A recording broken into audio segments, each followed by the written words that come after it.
అవసరమైనది గుర్తుంచుకోము, దేవుని వాక్యాన్ని గుర్తుంచుకోము, దేవుని వాక్యాన్ని మనసులో మదిలో భద్రంపరుచుకోము. చెప్పాను కదా, వాక్యము మీలో సమృద్ధిగా, క్రీస్తు వాక్యం మీలో సమృద్ధిగా నివసింపనీయుడి అని పత్రికలో మనకు కనబడుతుంది.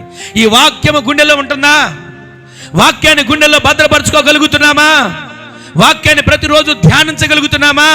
మన ఇంట్లో వాక్యాన్ని ప్రతిరోజు చదవగలుగుతున్నామా?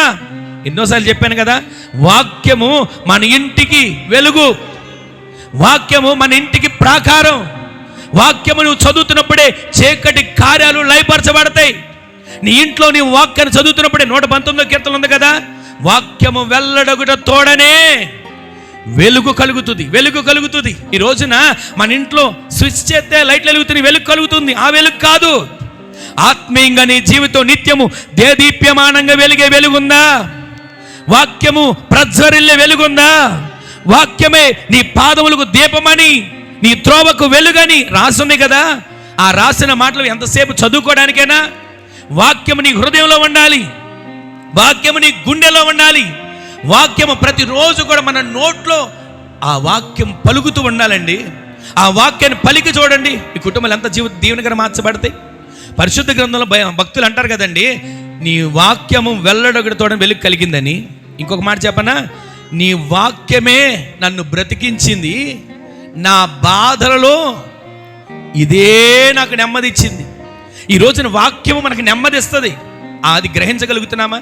లేదండి, మాకు బయట కొంచెం సర్కస్కి వెళ్తే నెమ్మది వస్తుంది, లోకంలో పలానా పార్కుకి వెళ్తే మాకు నెమ్మది వస్తుంది, పలానా స్థలానికి వెళ్తే మాకు నెమ్మది వస్తుంది అనుకుంటున్నాం.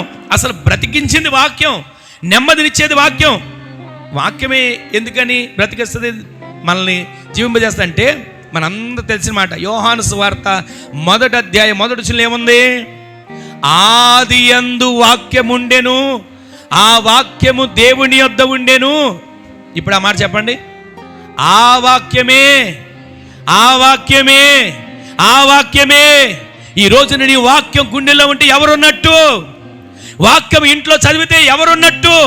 నీవు వాక్యాన్ని ధ్యానిస్తే నీ హృదయంలో, నీ నోట్లో, నీ మనసులో ఎవరున్నట్టు? ఆ వాక్యాన్ని నీవు ధ్యానిస్తే చాలు, దేవుడు నీతో నివాసం చేయబోతున్నాడు.